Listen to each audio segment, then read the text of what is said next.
Hello everybody, welcome back.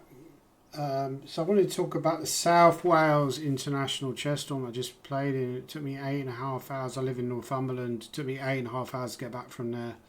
Well, it should have only taken about 7 hours. Went on a convoluted route. I think there's several ways you can get to Wales from the north. You can either go via London and then get a train from St Pancras. That's how I got there originally. Sorry, was it Paddington maybe? Paddington.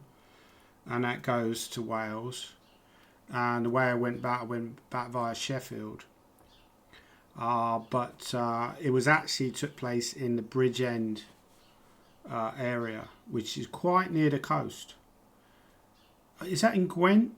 There's like the various Welsh counties, right? Might be in Gwent. So I don't think I've won a tournament in Wales for many years. I haven't played in Wales that often in recent times. I do remember playing this tournament before. I don't think I've ever won it actually, despite being one of the favourites on many occasions. This is another year where I came up short. Now I did win a tournament in Cardiff. I think I came equal first, where I got one of my final IM norms. Might have been the final IM norm I got. Luke McShane got one of his IM norms there as well because he beat me in the last round. Brilliant game. There was another tournament I remember I won,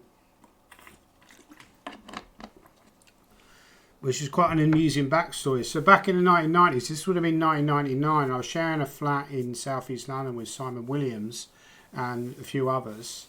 John Naylor sadly passed away a few years ago during the COVID lockdown, was also living there.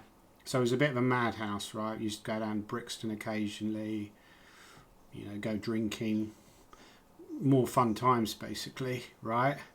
Anyway, one time we decided to be proactive, me and Simon, and go and play a weekender. So we went, and Simon drove. I don't drive, still don't drive to this day, sadly. Simon drove both of us to a tournament in Dyfed. I think it was a Dyfed Open. I just looked it up online. I couldn't remember it. Not sure what the town was. So if anyone knows where that Dyfed Open was played, I should know what the town was. I was thinking Colwyn Bay, but I'm not sure that's actually in Dyfed. But it says online on Google that it was in Dyfed. Anyway, last round. So basically, actually what happened was we were driving, we were late, right? And we should have probably gone off earlier. So we're driving all the way from London in one day with the idea on that Friday to play that game that Friday night and then get a hotel. We didn't have a hotel booked either. Obviously, I'd never do anything like this now. Back then I was more adventurous. So we got there, played the first round. We were late. We were driving through these mountains. I think it's the Cambrian mountains, possibly. And we're driving along these mountain roads, and Simon's driving really fast, overtaking cars. I'm like, look, man, it's more important that we don't die rather than... Simon was a lot more crazy back in those days than he is now. There's no comparison, right? He was a bit of a loose cannon, but like these days, calmed down a lot. Anyway, we're driving... super fast. We got there. Jim Plaskett was playing that tournament as well, and he was one of the favourites as well. Me, Simon. I didn't play Simon in that tournament, I don't think, but he didn't win the tournament. I don't think. But anyway, so we got there for the first round, but we missed the chance to book a hotel. So the only option was to sleep in Simon's car in the car park. And it was like the coldest night I've ever had in my life, right? So I think it was early in the year, something like February. It was absolutely freezing. So he's having to turn the heater on. So I'm thinking like 4 o'clock in the morning, I think this is horrific, right? I remember actually there was another car in the car park where the windows were steamed up. So people were dogging in there. That was weird. There was like a couple. But we were freezing. I think on a Saturday morning...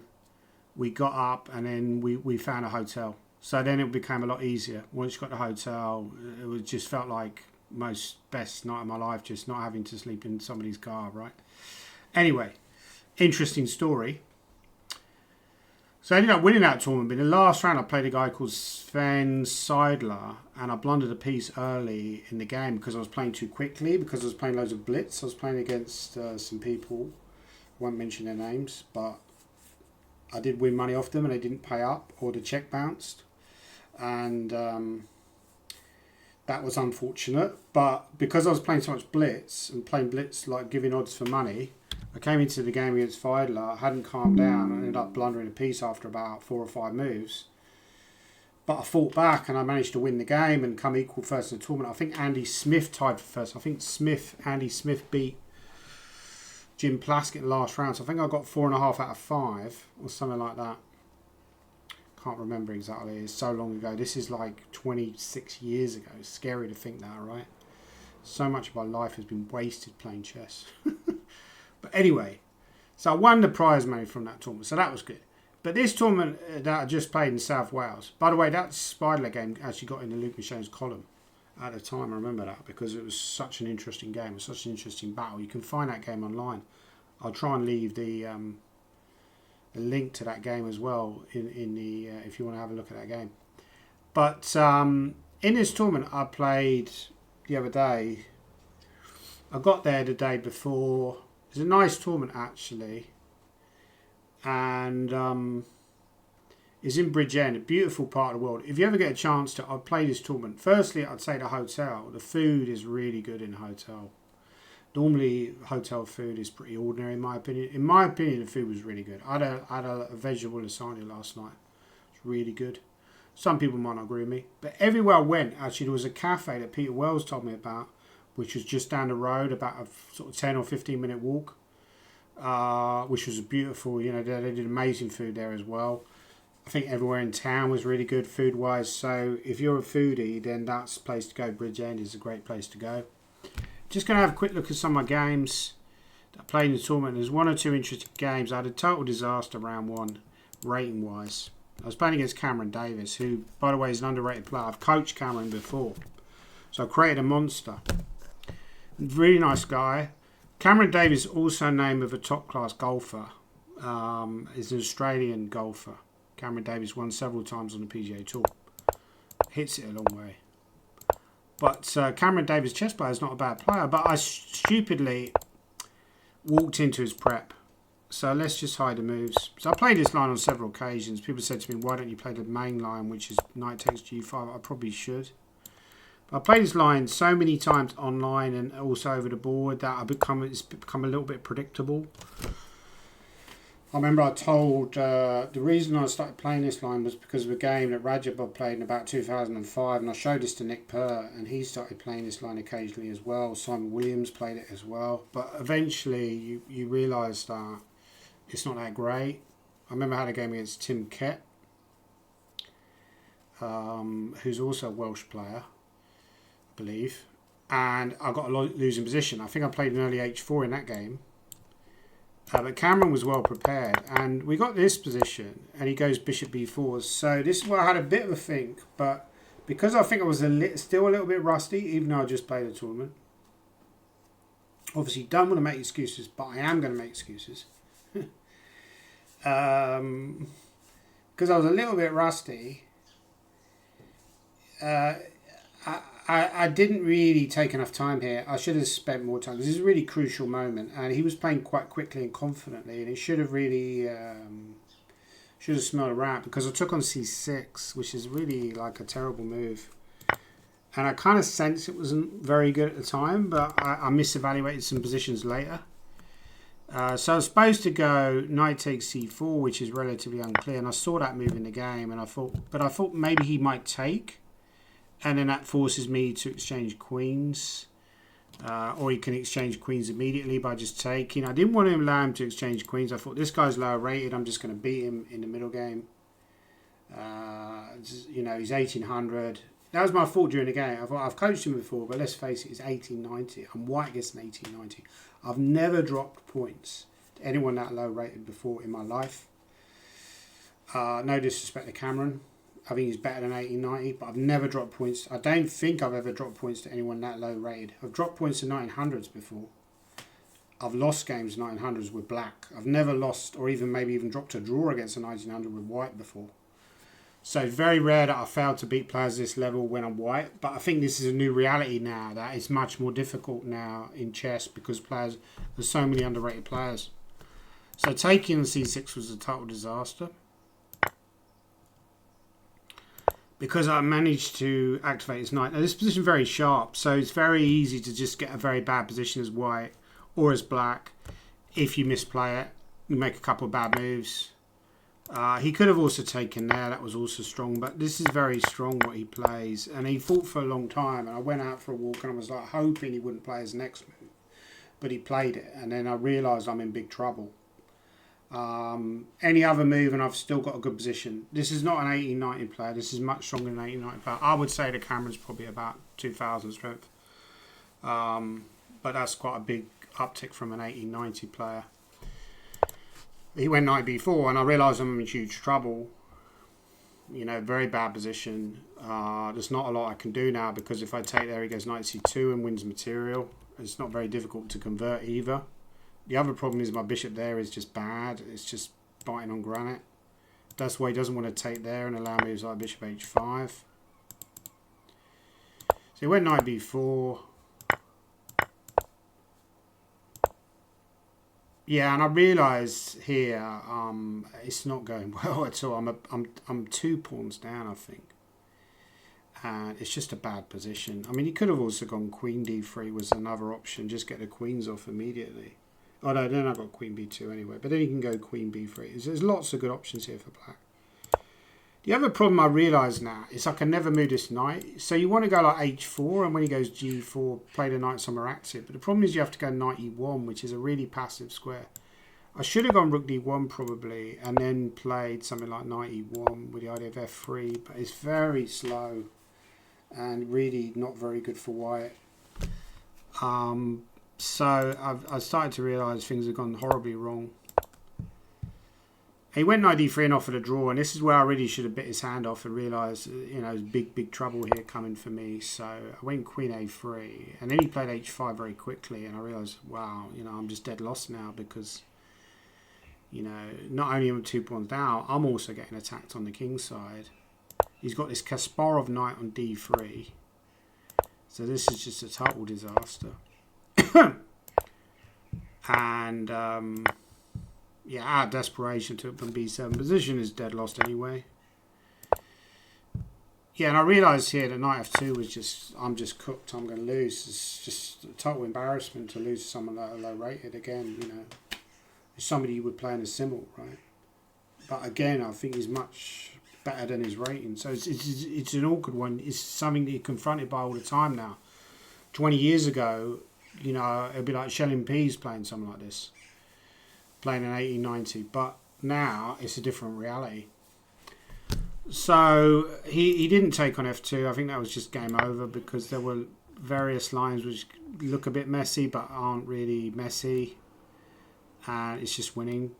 But he went queen c6 and offered a draw very generously, and I decided to accept. The position's dead lost. I'm a exchange down and with a very bad position. If I go f3, he has queen b6 winning immediately. Take here, he goes queen f2. So that was a disaster. Balaji won in round 1. So at this point, I thought, well, this tournament, even though I've lost earlier, I've lost ground early on. Didn't lose. I probably should have lost. I lost ground early on. It's still a situation where I can catch up because people are going to drop points. Balaji's going to play Wells, and Wells is going to play Camacho. But then Camacho started taking some buys, which meant he was unlikely to play Balaji till the last few rounds. Wells started dropping some draws as well. So Balaji had a fairly easy run through, but having said that, he's still like, he just annihilated everyone pretty much. It was very impressive. So I think Balaji is like a coming force. Round 2, I was dropped down, well down the board. I played against Daniel Gomez. Even this game I played quite badly at certain points.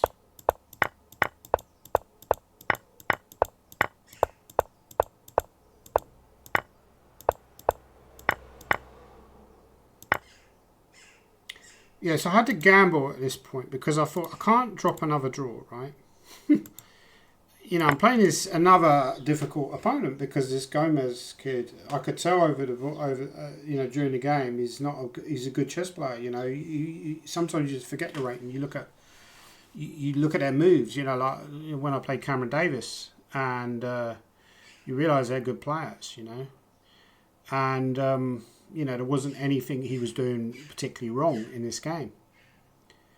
So I took on c2, and he took here, and I realised during the game that possibly I should just bail out here with rook t2 and just make a draw, right?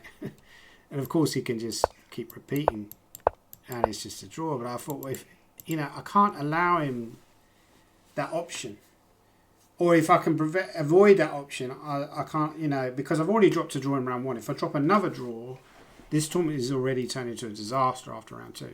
Of course, if I lose, it's even more of a disaster. So I'm taking a big risk by playing knight f8. He praised knight f8 but after the game, but I wasn't so sure because there were various moments later on. So this is a crucial moment. He went e5, which is a pretty good move actually. You just pushed the pawn. This is where I think he went wrong. And I think he should have gone king h3. And I said this to him after the game. And king h3 I think was a good option. It only went g4, which I don't think was the best move. So king h3. And the point is, after a move like b3, you can even go bishop d5. And I can never take that because of the mate. And if I go b2, he goes bishop a2. Or rook b7, actually, maybe even more accurate. There's one interesting, I think this whole game is quite interesting. So I played g5, which I thought was a good move, but I miscalculated this line. That I thought that this was okay for him because if I take it as check again. But I do have knight e6 here. I had seen knight e6, but not in this specific position. And I think knight e6 was good for black. So I should have taken. I went g5, which is actually not a good move. And allows him to close to equalise him. But this is a key moment because, yeah, he went rook f5, which I think was a mistake, actually. What should he have done instead? I'm trying to remember this, what he's supposed to do instead. Now I actually can't remember. Oh, no, hang on. No, I think it is later on. Yeah, this moment here, he should have tried rook b6. So black to play, I think maybe there's more than one good way to play, but there's one line I saw here that I was calculating the game. So you're trying to calculate as well as you possibly can. This is a very forcing position. It's like an end game. Black is trying to queen their pawns. White is trying to create something on the king's side. So rook b6 was an option. It's a nice option for white. And the idea is to go rook h6, rook g6, and then potentially make a draw. Although, for example, if you go rook b6, rook h6, black can go king g7, rook g6, king h7, rook f7, king ha, and if rook h6, king g8. So what I saw in the game, let me try and remember, I saw rook b6, knight b3, rook h6, king g7, rook g6, king h7, rook f7, king ha, bishop d5. With the idea that if you take on d5 is an immediate perpetual check, because then you have rook f8, king h7, rook f7. So after bishop d5, black can go in that variation, queen the pawn. However, white then wins, in fact even wins the game after rook h6 check, king g8, rook d7 check, king f8. So I didn't see rook d7 check in that variation. I think I mentioned in my opponent after the game. I only saw rook f1, but then rook d5 is good for black. There's rook b1, but black is a piece up. But you go rook d7 check. After king f8, you have rook h8 check. Checkmate. So this is what I was worried about. I was very surprised when my opponent didn't go rook b6. I was quite pleased actually when he went rook b5, so I was very worried about rook b6. Apparently after rook b6 you can play. So again, you might want to pause your video and have a think about how black plays here, because there is a move, and I think the move in this position, if you've unpaused, is rook d7, which is a very clever move actually. And the point is to guard this rank against these checks. So for example, if he checks here, he doesn't have, and now he's going to have to go back, rook b6. So very, very tricky. There was also an option maybe going 94 and taking, but apparently that's not good either. I think for some particular reason, why doesn't that work again? I'm trying to remember why that doesn't quite work, because he's got something here, although I can't remember what it was. If he takes, rook d2 is the idea.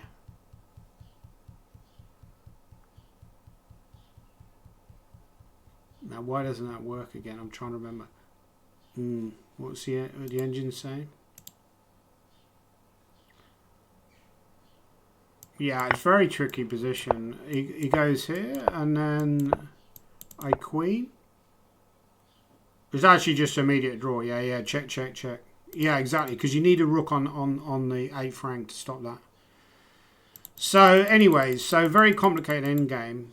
And my opponent went rook b5. I went knight b3. I felt very tense during this game, so I really needed to win. In round 3, I'm playing against somebody who shows really the effects of deflation, because I was playing against nice guy, friends of him on Facebook, Jeremy Menadu. Sorry, that was round 4. So round 3, I played a good game against Dasgupta. Round 4, I played against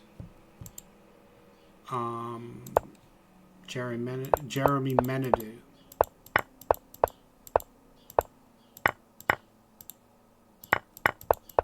So I played this line where you played a Benko. Apparently I was supposed to go rook b8 here, but I miscalculated something. Because the problem is, I realised after this, knight e5, like, how can you avoid a bad ending? Like here, if he takes, I thought, how on earth am I ever going to win this position? You know, puts the bishop on c3, goes e3. In fact, you probably have to play quite accurately to draw, in my opinion. I just feel this is like prospectless for black, in my opinion. But again, who knows? You know, I was surprised he didn't go 95. I was quite pleased when he didn't go 95.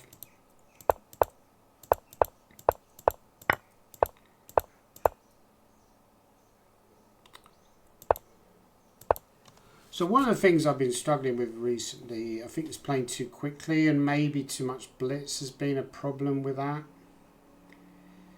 I think you're trying to aspire to play your very best chess. Like, what is the best version of yourself, right? As a chess player. When I play really well, I seem to play quickly and confidently. But at the same time, the reason why, even when I'm in form, I'm not playing at that level that I aspire to, you could say. That's why I've never won the British Championships. I'm not a threat to Mickey Adams, realistically. You know, I'm not a threat to David Howe. You know, I can give them a good game, but I'm not a player quite on their level. Is because I think that there's various weaknesses in my game. And one of those is quality analysis isn't always as high as their quality of analysis. You know, again, maybe I'm being too harsh on myself, but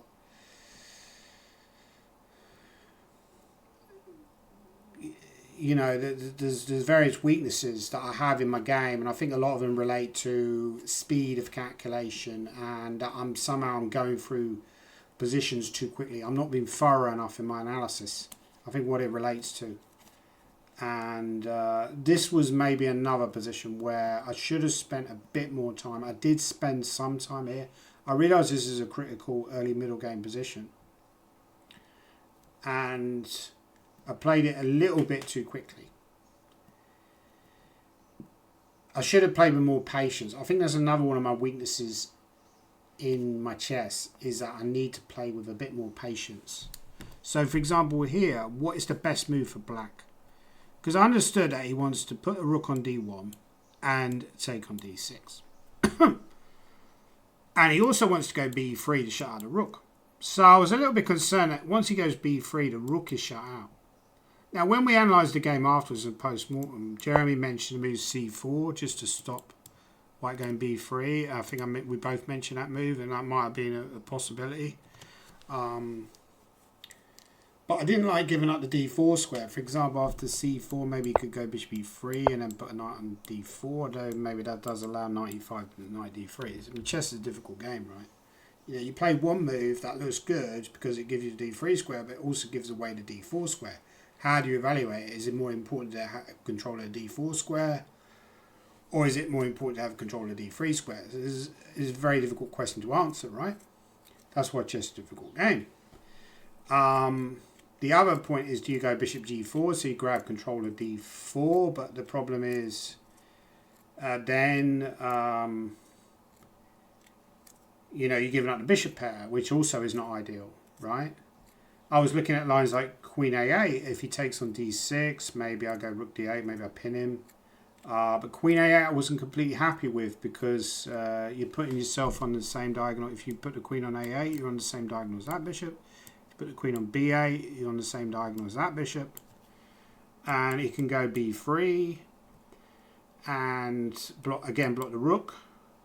Now if he goes b3, you also have options going a5, a4, softening him up. So this is kind of a high level problem. Like, how do you play a black position? Now the computer actually says that what you do is you just wait, go h6, because that grabs control of certain squares. I did consider playing f6. Again, I think, how do you handle these kind of positions where it's not so clear what the best move is, I think is really important for chess mastery, and possibly something where I need to improve on. And I think I'm a good tactical player. I'm good in concrete positions, but in strategic positions where you have to work out the right plan, where you have to intuitively feel your way around, I'm not quite as strong, as we will see in this game. So the computer says h6, and if you put a rook on d1, in fact, queen c8 is one option, for example. I did see queen c8. And the point is that if you take here, then there's rook d8. So I could have handled this position a lot better, but instead I went bishop f6. And he took on d6. Jeremy took. And this is a position I misevaluated earlier. So he started thinking of it for a long time here. And he was thinking about all these possibilities of going rook d1 or taking on d8. But while he was thinking, I suddenly started realising that there was a move that was really scary for me here. And I wandered away from the board because I was worried that he would pick up on my body language. I actually went and sat outside the hotel, in a little area outside, briefly. Actually, you're not really supposed to leave the playing venue, so you're breaking the rules potentially. But I think you're allowed, as long as you're within the confines of the hotel, that's okay. But yeah, the move I was worried about, that's the move he played, which is queen c5. And I suddenly realised that even when I take on d1, there's this problem that I can't move the knight because I allow bishop c7, right? I can't move the queen, because where can I move the queen where it's defending b6? I can't move the rook because it's attacking c6. So it's not just the fact that he's got a pawn for the exchange, it's the fact that what do you actually do here to avoid losing material, because he's threatening bishop e3. So I think there is a move here. Oh yeah, there's a move I actually saw, but I should have spent more time on. So when I was thinking about the position in my head, I was thinking about the position in my head when I was away from the board. And I thought, hang on, maybe a5 is not so bad. So I calculate this line in my head. a5, bishop e3, hitting the rook, rook a6, bishop f1, queen a8. And when he takes on a6, queen takes a6, I get the light squares as compensation for the pawn. That was a position that I thought about in my head when I walked away from the board. Funnily enough, we got that in the game, but that's not the best solution for that. Actually, the best move is to go bishop d7, which I saw, but I was worried about moves like rook d1. But apparently you're okay here. But again, difficult to calculate, awkward position. Probably you can just play me like rook b7, right? And you're okay. Very tricky position. So I went a5, that was a mistake. Jeremy played bishop e3. I went rook a6. And yeah, I saw the best move here, which is queen f6. But after e5,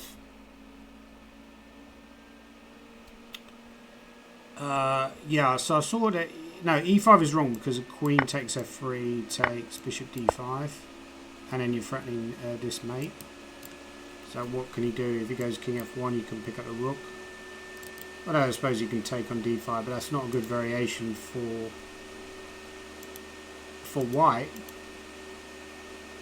But the problem was I saw that you could go knight d4, and after knight takes d4, bishop takes d4, black has rook c6.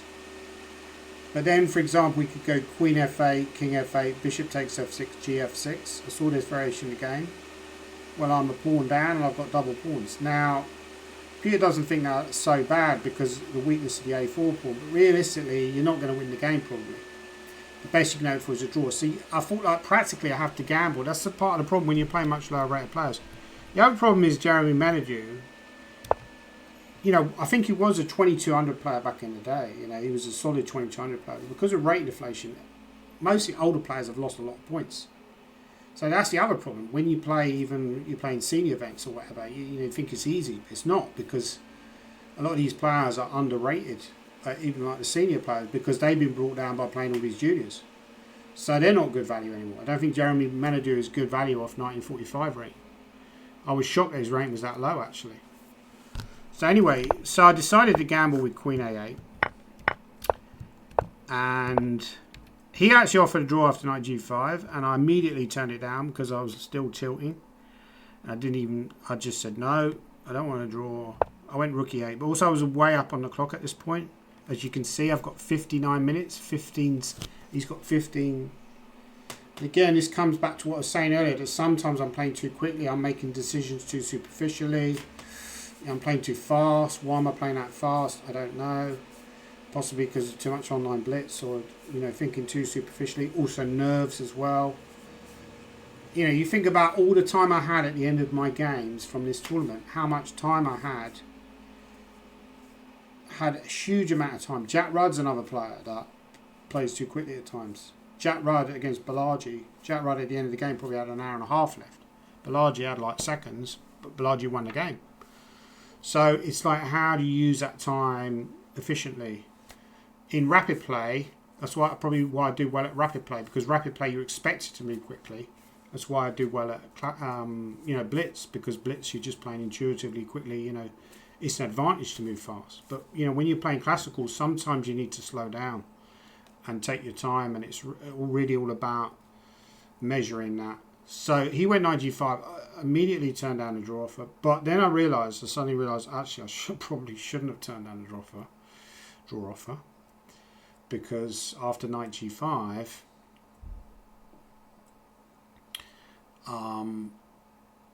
I suddenly realised that after the move before, he's threatening to take on h7. So originally I thought, no, I can just move the bishop somewhere like d7 or c8 or g4 or whatever, wherever you move it to, and you're fine.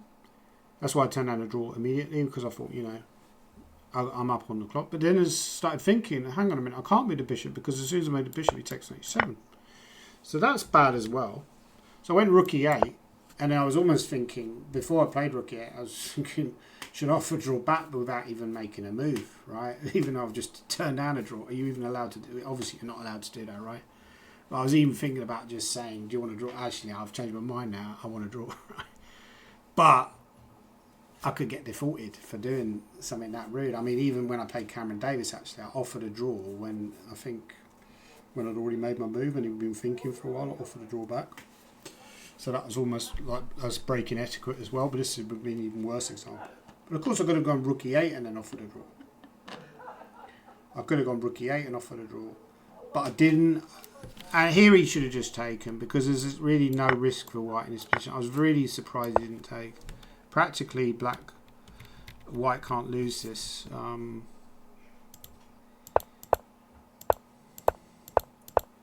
But there was one interesting moment later in the game, actually. Like here, knight d3, again a gamble. Because I realised that knight f3 is too drawish. He's going to draw this position, probably. There was one beautiful idea later on. I'm going to show you. It's a really gorgeous idea. What he should have done here, by the way, is gone queen f5. And that was a beautiful try. I might mention that in another lecture later. So I probably won't go into that now, just in case, you know, I have to talk about that later. But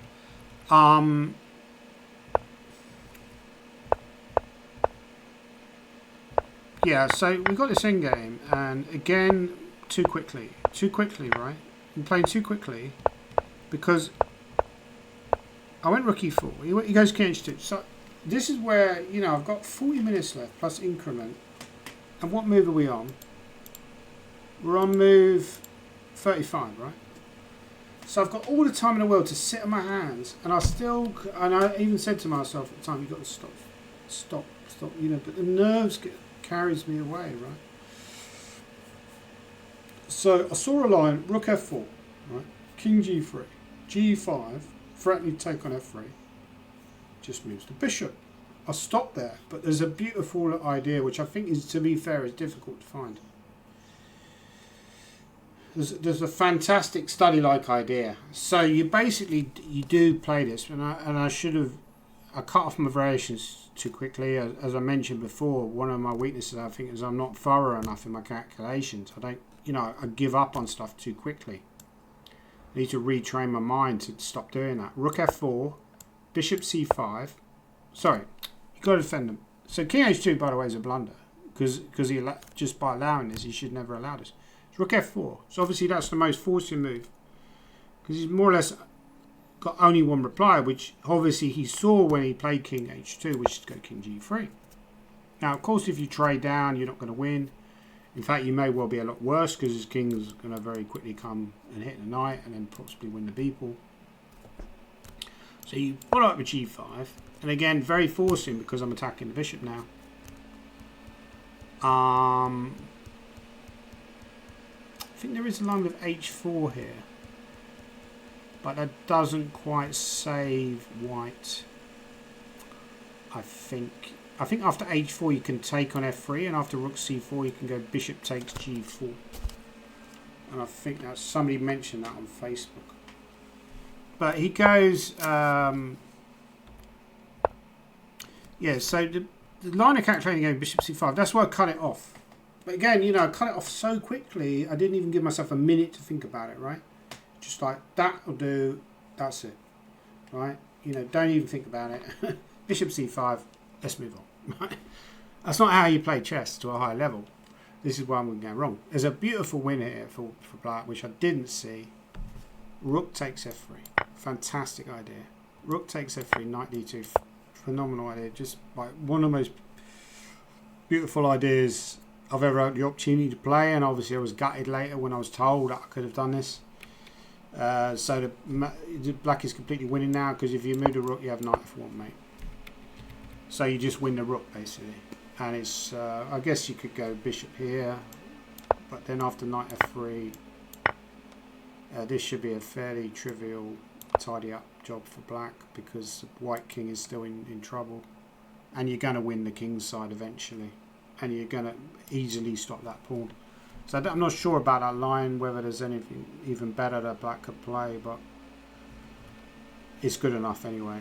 Yeah. So I didn't do that, and I missed about it, and I thought, well, I'm winning anyway because I go rook e2 and rook a2. But actually, it's not winning, because this ending is not winning for black. Watching like YouTube, I just thought it was a spider crawling out the wall. It wasn't, fortunately. YouTube about huntsman spiders yesterday. It's quite frightening if you live in Australia. You've got these huntsman spiders, these massive, great big monsters.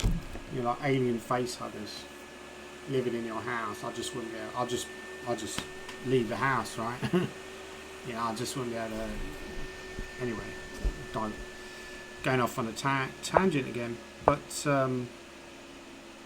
Yeah, so again, and I suddenly realised after rook c8, you could even go knight d7 here, which didn't look that clear either. I have to go f6, allow the check on f8. But fortunately, Jeremy was very short of time and he blundered. And after knight f1, he lost on time.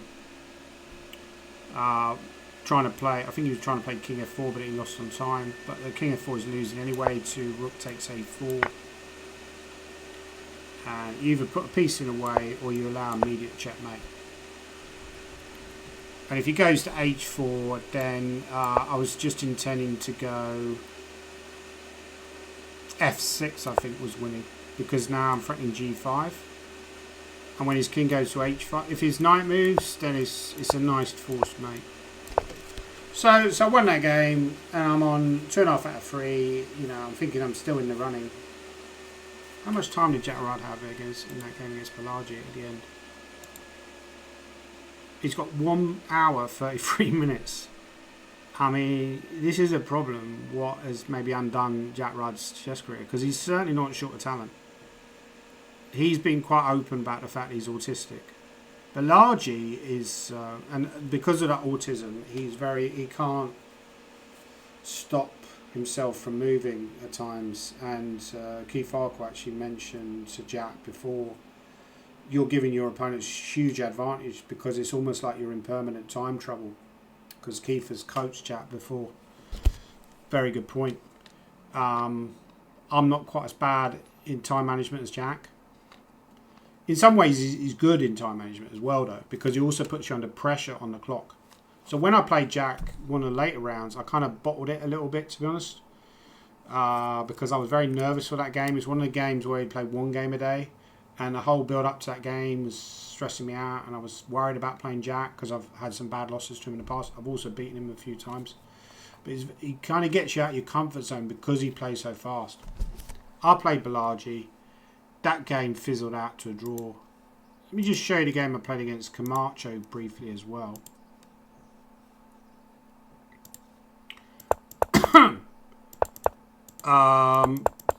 Yeah, he actually repeated the line that Peter Wells had played in the morning, and I had a bit more success in that game. I was surprised. It's quite clever to repeat that line because he's probably thinking, which is absolutely correct, that Gormali's not going to bother preparing that line because he just won with it. So he's not going to bother, thinking that I'm going to play this line because he just, won a game with it, right? But I realise I've gone slightly wrong here, and that black had a very comfortable position. So I went e4.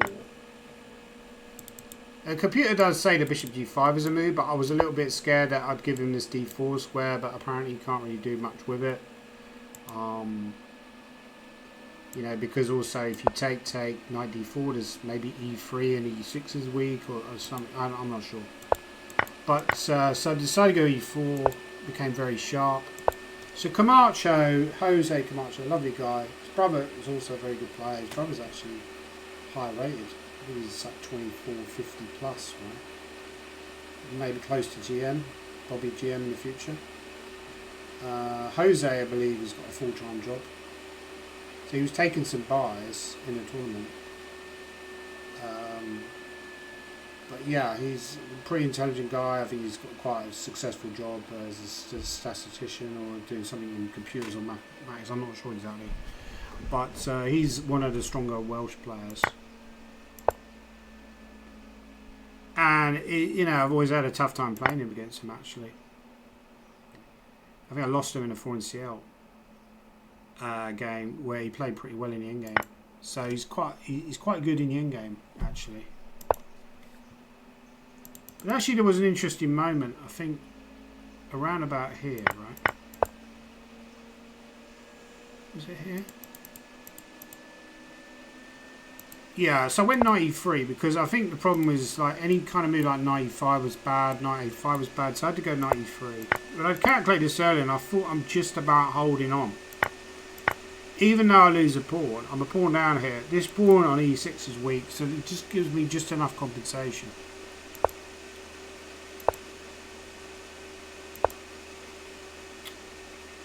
So yeah, actually maybe I had better moves here. There's one move actually I could have gone h4, which I did kind of consider, maybe not in this specific position, but going h4 at some point because I was worried about the fact that my back rank was weak.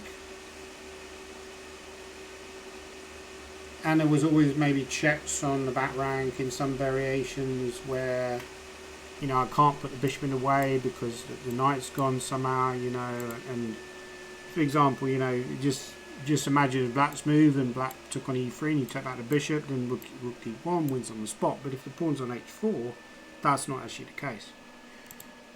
So that's possible. It's very difficult to just calmly play h4 when you're a pawn down though. You know, so I went bishop here, and he went knight c7. Yeah, so I could have gone here. And one of the variations that I missed, so originally I thought rook c3 is great, right? After bishop h3, knight c7, rook c3 is great because if he goes bishop back, it'd take on c6. You know, this is what I considered earlier, and I thought I'm doing really well. Then I suddenly realised he's got, well, maybe taking on e3 is okay for him anyway. But suddenly I realised he's got knight d4, you know, and you've got to understand that these moves exist. So knight d4 is a problem. But there's a tactic that I missed. Apparently you can take here and then go rook c2. Very tricky to understand. And when he goes here, you take on d4. If he takes on c2, you take back and you're defending the rook. And if he takes here, you have bishop takes c6. And then when he takes here, you take on c8. However, the game kind of fizzled out anyway because I went bishop f1. I think in the past I wouldn't have been able to make such a move, but I've tried to become like more solid defender. Bishop f1 and just say, look, I don't care, I'm wasting a move. Your knight's on a worse square now on c7. And bishop f1, I've still got these positional advantages in the sense of pawn on e6 is weak. However, obviously by this point I'm falling way behind Balaji, who's just romping. So by the time round 8 finished, he got 7.5 out of 8. So this game fizzled out fairly quickly. Ended up making a draw. You know, and then round 9 comes around, and I'm thinking, well, look, I'm playing against a solid player in Jacob Connor Boswell. I have beaten him before on a couple of occasions. I beat him in Bournemouth earlier this year. That was a good game. I played well. But I thought if I repeat the same line, maybe he's prepared for that. I also played him in Northumberland Masters a couple of years ago. That game was lost to me, actually. You can't find that game in the database because Tim Wall never uploaded the games. Because you actually got to like concretely put the games into the database. The games weren't live at the time, I don't believe. They were live from maybe the GM group, but not from the actual Northumberland Masters itself. And very disappointingly, those games were lost. So I should have kept the score sheet because I just thought, oh, you know, these games are going to be uploaded to the chess base later. I don't need a score sheet. I realised then. So if you've ever you're playing a tournament and those games aren't live, don't throw away the score sheets. Same thing happened to me in Sitages last year because there were some games where I played and I just assumed that they would upload them to ChessBase. They didn't, and I lost the score sheets, and then the game's just lost forever. You know, and that's a shame because sometimes you play a nice game. Anyway, I'm babbling again. Of course, Balaji by this point has already won the tournament with round spare. Unbelievable performance, right? Fair play. You hold your hands up and you say, look, sometimes you're gutted because you haven't won a tournament as you're like top seed. But then other times like that, you know, when somebody's playing that well, you just got to like hold your hands up and say, look, this is like impressive, right? So I wasn't that bothered, but I was kind of felt a bit humiliated the fact that last round I haven't even got a chance to win. And then I'm thinking, well, look, the 800's gone. I've still got a chance of maybe sharing the 500. Now, I was a little bit annoyed by the fact that I'd upfloated twice in a row early in the tournament. Now there's 3 players on 6 out of 8. Myself, so Balaji's on 7.5 out of 8. I'm on 6 out of 8. Camacho's on 6 out of 8. Kobe, who lost to Balaji early in the tournament, is actually, I think he was losing points at this point, was on 6 out of 8. But Kobe's a very good player as well. He's been over 2,300 in the past. And maybe he's even, no, I think he's over 2,300 now, right? He was a good junior as well. But he kind of had a period where he stopped playing as much, but now he's starting to play a lot more. Kobe was on 6 out of 8. But Kobe, I thought, was potentially maybe going to play against Jacob. Because I'd upfloated two rounds in a row early in the tournament, which you're not supposed to do, but after I beat Menadu, I upfloated to play Menadu. Menadu was on 2 out of 2. I was on 1.5, so I upfloated, beat Menadu, was on 2.5. So I was the only player on 3.5. Balaji was on 4/4. So I had to play Balaji in round 5. So it was like a double up float. Normally you wouldn't double up float. So in round 9, I'm thinking I might get a slightly easier pairing against Alex Bond. No disrespect to him, he's probably just a bit weaker than Jacob, because I've doubled up float later on. But apparently later in the tournament, they forget about, because it's so far early, so much earlier in the tournament, they forget about that double up float. So I was a bit annoyed though, I thought, having double up floated earlier, this is part of the problem. When you're top seed, you often get the toughest pairings on your school group. You see that with Michael Adams in the British stuff like that. When he's been the top seed, he often gets the most difficult pairings. He's probably knackered by the end of the 9 rounds because he's just getting tough game after tough game. Anyone who's top seed, not making excuses, but I'm making excuses. Anyway, I played against Jacob and prepared this line that he played before. I've seen he played this line a couple of times, and but I don't normally play the semi-Slav. I keep moving around against D4. I should just stick with one particular opening, but I keep moving around. It's not good. So I played this Stonewall structure, but I don't really have a lot of experience with Stonewall structure. Simon Williams is someone who's played the Stonewall a lot. Obviously, Botvinnik back in the day was like maybe the most famous. There's a great chapter actually, most famous player to play the Stonewall. One of the most famous players played the Stonewall. Great chapter actually in the Mark Dvoretsky book on positional play by Kramnik, where he talks about how to play the opening when you're playing the Stonewall Dutch as black. A really phenomenal level of analysis. If you ever get a chance, have a look at that chapter. I know Kramnik gets a bad press, but that's a really impressive chapter.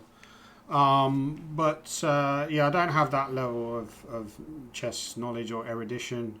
I was trying to make my way around this position, so I played Queen F6. Jonah Willard won a game against Jacob with Queen E7. I believe actually that Jacob is stronger than his rating. I think he's 2300 strength easily. And he's going to be IM at least in the future, maybe GM, right? Still quite a young player. So I went Queen F6, and of course it's very easy to say that about everybody who's underrated, but I do believe that some of these players in this tournament were underrated. I think Balaji is definitely going to be a future GM, no question about it, in my opinion. A very, very strong player. And there's a few others in that tournament as well. There's Frankie Badasconi, I think is potentially going to be an IM in the future. I think his brother, Stanley, will definitely be a GM, but not sure if Frankie will get GM, but I think he will get IM. Kobe, again, is definitely going to make IM. Not sure about GM, that's more of a question, but I believe that Balaji will definitely make GM. Jacob Connor Boswell will probably make IM. But anyway, I went Queen F6, and he went A4 there, because obviously that's quite a reasonable move. Now, the computer loves knight E1 here, and the idea is to go knight D3 and F4. You plant the knight on E5 and you kill a lot of black's attacking ideas. So that was a move I was most afraid of in preparation. Clearly this is the second game of the day. Sorry, this is the morning game actually, but you don't have much time to prepare. So I didn't have much time to prepare. It's not like the games where you're playing at 4 o'clock and you've got the whole day to prepare. But I still did a reasonable amount of preparation. But when he went A4, I decided to go A5. It allowed this move bishop A3 because I couldn't see a better alternative. So I think this is really weirdly, this is the key moment of the whole game. So we kind of got like this very kind of complex middle game. And again, I think this shows maybe a weakness of mine, that I'm not patient enough at times and I'm always looking for the most forcing move. And this is where... And another thing that I should mention as well is sometimes you play very accurately, but there's an art form to beating lower rated players. I'm not saying that Jacob Corner-Boswell isn't a strong player, but he is low rated. Probably you could argue, even though he's underrated, maybe I'm a little bit stronger than him at the moment, right? Maybe that won't be the case in the future, but how do you beat these players when they're playing very solidly? That's a difficult question to answer, right? How does Magnus beat players? I'm playing, say, some games where I'm barely making a mistake, right? But I'm still drawing with players who are 2200, 2300. But I think that's one of the key things about playing a high level of chess is just keeping attention. And, you know, like in this position, I could have played Queen E7. David Howe made a very interesting comment the other day in the Title Tuesday broadcast. I thought it's one of the most insightful things I'd ever heard one chess player say about another chess player. He's talking about Magnus. You know, what's the difference between him and Magnus? Why is Magnus that bit stronger? First, he said, well, firstly, Magnus, you know, he'll sort of like calculate that bit quicker. So he'll get to sort of like conclusions about positions that bit faster. And the other thing he said, which I thought was very interesting, was he's got different tiers, you know. So he'll have different tiers of moves. He'll have moves that kind of, you know, are awkward for the opponent to meet. You know, he's calculating the most, you know, the most dangerous move, the most solid move, the most practical move. And you need to have that in your repertoire. And I think lately I've become, because I've had this tendency to blunder, I'm more like, you know, what's the move that avoids blundering, right? So I'm trying to focus on captures and checks, which is good, right? Which I didn't do in a Hungary tournament. So I was blundering a lot.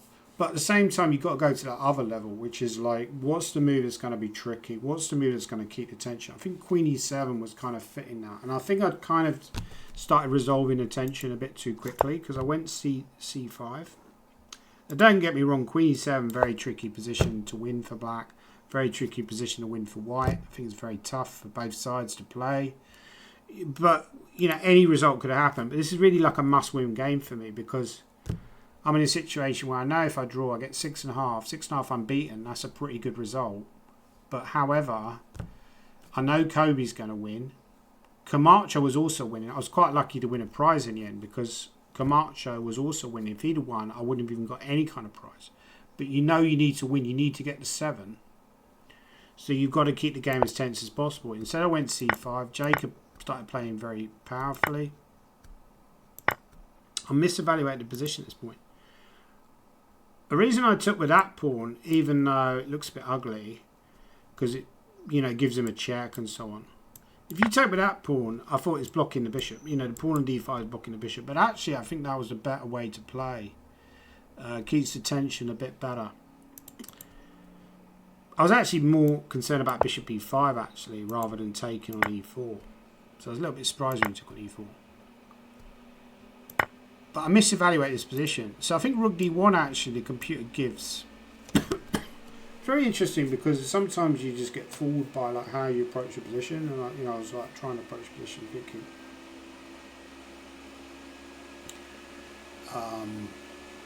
you know, I'm better here. You know, you think I've got to try and win, right? And I'm high rated, therefore I must be better.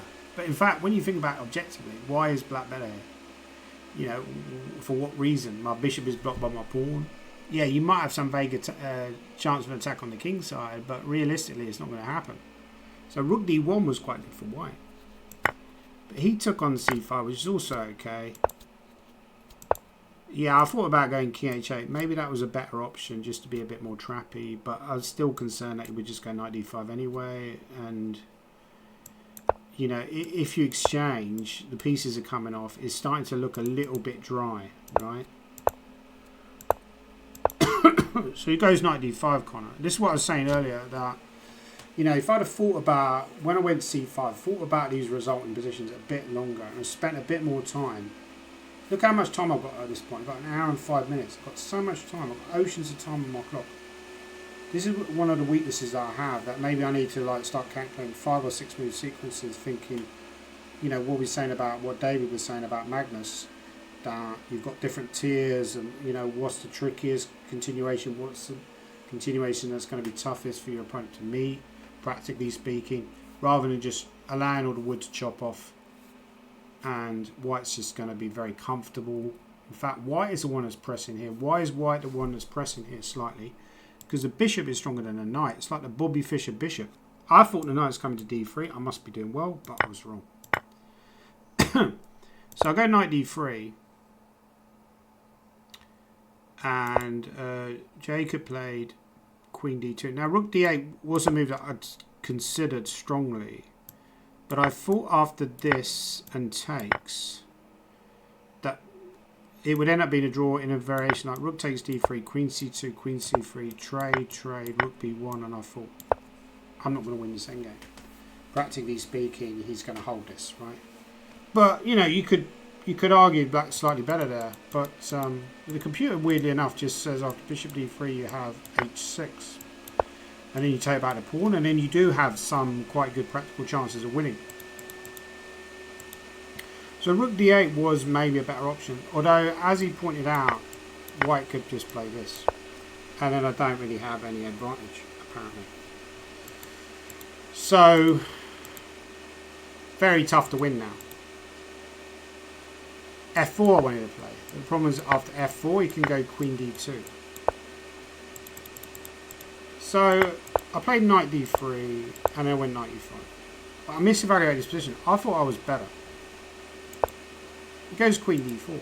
I thought I was better after bishop. What's 9? No, rook d6, right? Rook d6. Yeah, rook d6. I thought I was better.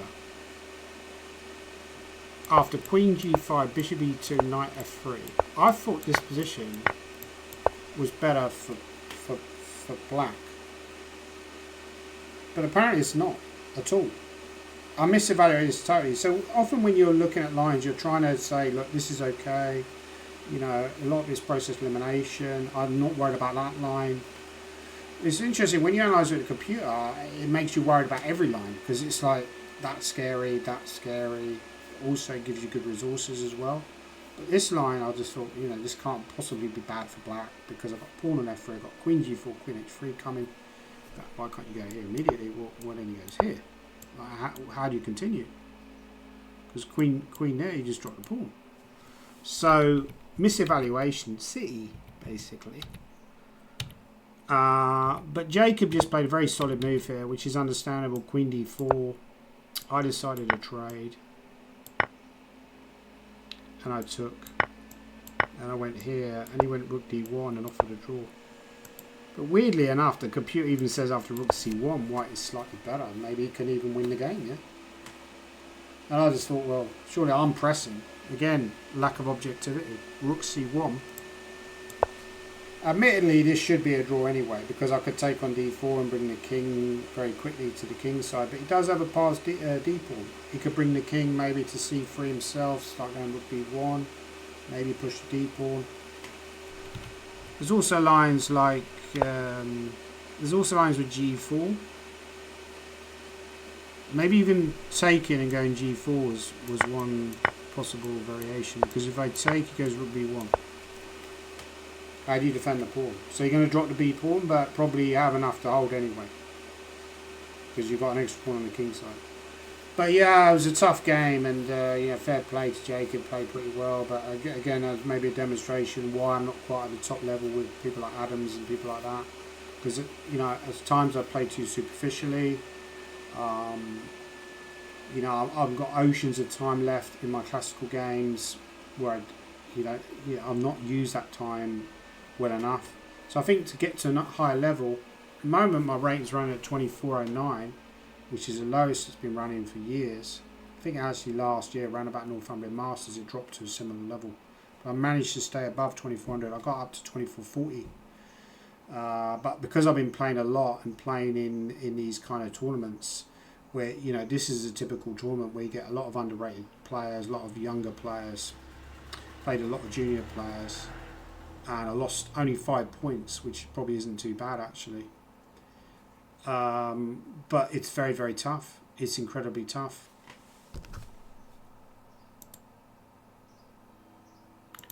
Anyway, let me just show you the calendar of the Welsh Chess Union. One of the things I noticed about this calendar